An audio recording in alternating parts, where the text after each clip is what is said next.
अस्सलाम वालेकुम दोस्तों, आप देख रहे हैं दुनिया के फैक्ट्स। हम सभी जानते हैं बैरून मुल्क जाने के लिए हमें जहाज़ का सफ़र करना पड़ता है, लेकिन क्या आप ये जानते हैं कि एक ऐसा वाक़या पेश आ गया जिसमें एक 12 साल के बच्चे ने एक पूरे जहाज़ को तबाह कर दिया, क्योंकि वो बच्चा एक पायलट का बेटा था और उस पायलट की लापरवाही ने कितने सारे मुसाफिरों को मौत के मुंह में धकेल दिया। तो हवाई जहाज ने दुनिया में फासलों को समेट दिया है। अब आप दुनिया के एक कोने से दूसरे कोने तक एक दिन के अंदर ही पहुंच जाते हैं। दुनिया में रोजाना 1 लाख से भी ज्यादा फ्लाइट्स शेड्यूल्ड होती हैं, जिनमें मुसाफिर अपनी अपनी मंजिल की तरफ सफर कर रहे होते हैं। वैसे तो हवाई जहाज के सफर को इंतहाई महफूज समझा जाता है, लेकिन पायलट या फिर फ्लाइट को तैयार करने वाले इंजीनियर्स की छोटी सी गलती मुसाफिरों के लिए जानलेवा भी बन सकती है। इस वीडियो में मैं आपको एक इंतहाई अजीबोगरीब हादसे के मुतालिक बताने जा रहा हूं, जिसने पूरी दुनिया को हैरत में मुब्तला कर दिया था। यह हादसा रशियन इंटरनेशनल एयरलाइंस के एक जहाज के साथ पेश आया था।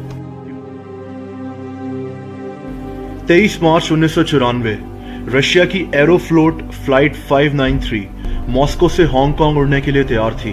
इस रशियन जहाज में 75 लोग सवार थे, जिनमें 63 लोग मुसाफिर थे और 12 लोग जहाज के क्रू मेंबर्स थे। मुसाफिरों में ज्यादातर बिजनेसमैन शामिल थे।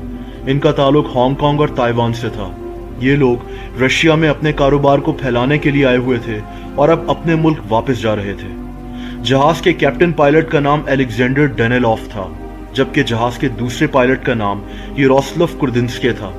जहाज के कॉकपिट में एक और पायलट भी मौजूद था, जो कि फर्स्ट ऑफिसर था। यारोस्लाव कुर्दिन्स्की फ्लाइट में अपने 2 बच्चों को भी लेकर आया हुआ था, जिनमें इसका 12 साला बेटा और इसकी 16 साला बेटी शामिल थे। लड़के का नाम एल्डार था और लड़की का नाम याना था। कुर्दिन्स्की एक इंतहाई तजुर्बेकार और माहिर पायलट था और यह जहाज भी सिर्फ 2 साल पुराना था।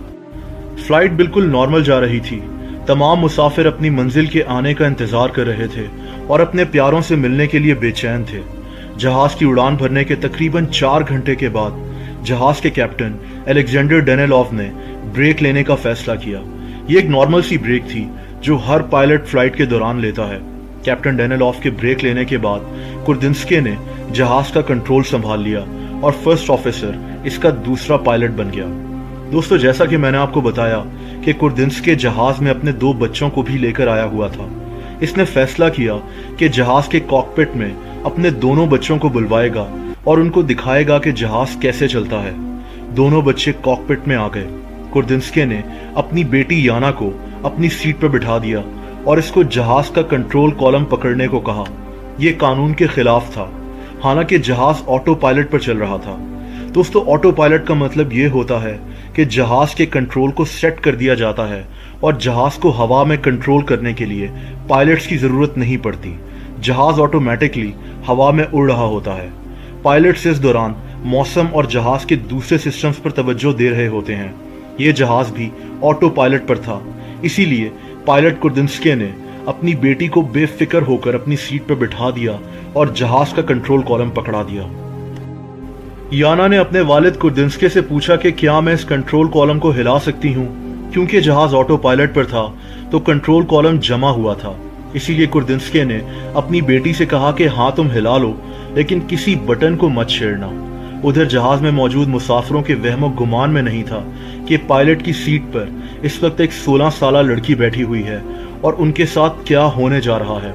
याना कंट्रोल कॉलम को मोड़ने की कोशिश करती रही और इसके बाद ये सीट से उठ गई। याना के बाद कुर्दिन्स्की का बेटा एल्डार कैप्टन की सीट पर बैठ गया और कंट्रोल कॉलम को हिलाने लगा। कुर्दिन्स्की ने अपने बेटे को कहा कि चलो जहाज को लेफ्ट साइड पर मोड़ते हैं, और इस बच्चे ने कंट्रोल कॉलम को लेफ्ट साइड पर घुमाना शुरू कर दिया।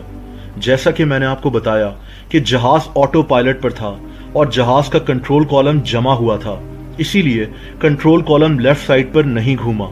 अब इस बच्चे ने जहाज के कंट्रोल कॉलम को राइट साइड पर घुमाना शुरू कर दिया। ये 30 सेकंड्स तक इसको राइट साइड की तरफ ही घुमाता रहा। दोस्तों, जहाज के कंट्रोल कॉलम को 30 सेकंड्स तक मुसलसल राइट साइड की तरफ घुमाने से जहाज के कंप्यूटर ने जहाज को ऑटो पायलट से निकालकर मैनुअल कंट्रोल में डाल दिया। यानी अब जहाज खुद नहीं उड़ रहा था बल्कि पायलट्स के कंट्रोल में आ गया था। जहाज के सिस्टम में एक लाइट भी जल पड़ी जो कि वार्निंग थी कि जहाज अब मैनुअल कंट्रोल में चल रहा है। कुर्दिंस्के और दूसरे पायलट ने ये वार्निंग नोटिस ही नहीं की। इनको पता ही नहीं था कि जहाज अब इनके कंट्रोल में नहीं है। उधर एल्डार जहाज को राइट साइड की तरफ घुमाता रहा और जहाज अब इसी तरफ मुड़ना शुरू हो गया। जहाज की सीट पर अभी भी कुर्दिंस्के का 12 साला बेटा बैठा हुआ था। जहाज इतनी तेजी से घूमा कि चंद सेकंड्स तक कुर्दिंस्के और इसके को पायलट को कुछ समझ में नहीं आया कि इनके साथ क्या हो रहा है। अब जहाज इतनी तेजी से घूमने की वजह से नीचे की तरफ जाना शुरू हो गया।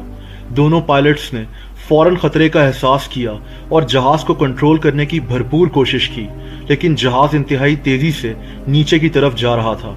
उधर मुसाफिरों को एहसास हो चुका था कि जहाज के साथ कुछ गलत हो रहा है। अब जहाज तेजी से जमीन की तरफ गिरना शुरू हो गया। ये जहाज 1 मिनट में 14,000 फीट की बुलंदी से नीचे आ गया। दोनों पायलट्स ने तकरीबन 2 मिनट तक जहाज को कंट्रोल करने की भरपूर कोशिश की, लेकिन तब तक बहुत देर हो चुकी थी। जहाज तेजी से नीचे की तरफ गिर रहा था और आखिरकार जहाज रशिया के सूबे साइबेरिया के पहाड़ों में गिरकर तबाह हो गया। अफसोसनाक तौर पर जहाज में मौजूद कोई मुसाफिर जिंदा नहीं बच सका।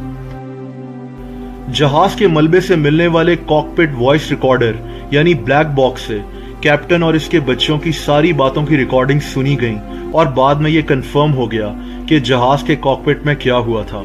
इस रशियन जहाज के तबाह होने की असल वजह सुनकर पूरी दुनिया हैरत में मुब्तला हो गई थी कि जहाज के कंट्रोल को एक 12 साला बच्चे को दे दिया गया था और उसका नतीजा इंतहाई भयानक साबित हुआ। इस हादसे के बारे में कई डॉक्यूमेंट्रीज भी बन चुकी हैं जो आप YouTube पर देख सकते हैं। आज भी इस हादसे को किड इन द कॉकपिट के नाम से याद किया जाता है। दोस्तों, अगर आप ऐसी मजीद इंटरेस्टिंग वीडियोस को देखना चाहते हैं तो इस चैनल को सब्सक्राइब जरूर कर दें और उसके बाद बेल आइकन यानी घंटी के निशान को भी क्लिक कर दें ताकि इस चैनल की सारी नई वीडियोस के नोटिफिकेशंस आपको मिलते रहें। अपना बहुत ख्याल रखें। अल्लाह हाफ़िज़। अगर आप मुझे इंस्टाग्राम पे फॉलो करना चाहते हैं तो उसका लिंक मैंने नीचे डिस्क्रिप्शन में दिया हुआ